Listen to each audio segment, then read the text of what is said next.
और अब आपको बताते हैं कि सरकार के मैसेज का मतलब क्या है। दरअसल सरकार जंतर मंतर विरोध करने वालों को 20 जुलाई को जिस दिन ये पूरा हंगामा हुआ था उसमें मार्च में शामिल होने वालों के खिलाफ केस दर्ज ना करने को लेकर सकारात्मक रवैया या रुख अपना रही है। तो शांतिपूर्ण विरोध प्रदर्शन जो कर रहे हैं उनके लिए कोई भी एक्शन नहीं होने जा रहा है, लेकिन पेपर लीक के खिलाफ एक ऐतिहासिक कानून बनाने की तैयारी हो रही है जिसका जिक्र खुद प्रधानमंत्री मोदी ने किया है। कैबिनेट की मंजूरी के बाद इस सत्र में ही इस बिल को पास कराने की सरकार की पूरी कोशिश होगी और इसमें कठोर प्रावधान रहेंगे ताकि जो पेपर लीक करवाते हैं उनके खिलाफ कड़ी कार्रवाई हो सके। और पेपर लीक के खिलाफ जो यह सख्त कानून बनने जा रहा है उसके लिए आज कैबिनेट की बैठक होगी और जिसमें जो मसौदा तैयार होगा उसको मंजूर किया जाएगा। उसके बाद इसे संसद में पेश किया जाएगा। सीजेपी की मंत्रियों के साथ बात होगी, यानी कि कांग्रेस जनता पार्टी के जो नुमाइंदे हैं वो बात करेंगे। प्रोटेस्ट खत्म करने पर चर्चा होगी और केंद्रीय मंत्री जेपी नड्डा और साथ ही जितेंद्र सिंह इसको लेकर आज मुलाकात करेंगे सीजेपी के जो नुमाइंदे हैं और कोशिश होगी कि किस तरह से ये प्रदर्शन खत्म किया जा सके, क्योंकि सबसे बड़ा कंसर्न या चिंता का विषय यही है कि आखिरकार आने वाले वक्त में किस तरह से पेपर लीक को रोका जाए। और इसके लिए प्रधानमंत्री मोदी ने साफ कर दिया कि बहुत ही कठोर कानून लाने जा रही है सरकार। और इस बीच पेपर लीक के विरोध में एक्टिविस्ट सोनम वांगचुक ने अपना अनशन तोड़ दिया है। नीट पेपर लीक और छात्रों से जुड़े मुद्दों पर वांगचुक 26 दिन से भूख हड़ताल कर रहे थे। गुरुवार देर रात केंद्रीय मंत्री जेपी नड्डा और जितेंद्र सिंह ने मेदांता हॉस्पिटल पहुंचे, जहां उन्होंने सोनम वांगचुक को सरकार की तरफ से एक लिखित प्रस्ताव भी दिया।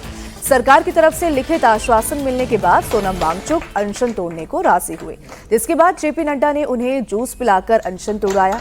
सरकार की तरफ से कहा गया है कि शांतिपूर्ण प्रदर्शन करने वालों पर सकारात्मक सरकार जो है अपना रही है। संसद में सरकार पेपर लीक से जुड़े सभी मुद्दों पर चर्चा करने के लिए भी तैयार है। साथ ही सरकार ने पेपर लीक के बाद सुसाइड करने वाले छात्रों के परिजनों को भी मुआवजा देने पर विचार किया है और उनको जो है मुआवजा दिया जाएगा।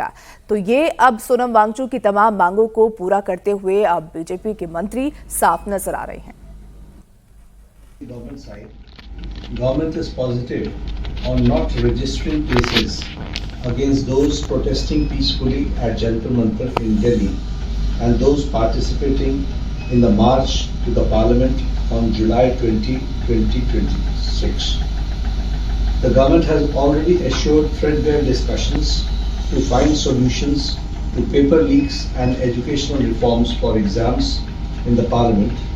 Besides, the government is also positively considering suitable compensations for the suicide victims of recent NEET paper leaks. ये हमारे साइड से आपके साइड वाला आप पढ़ेंगे या पढ़ने की जरूरत नहीं है।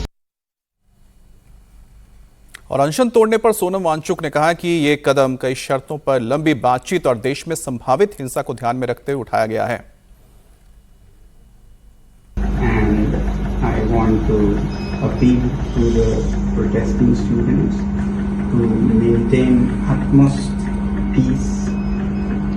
To express their feelings is a legitimate thing, but I do not approve violence of any kind.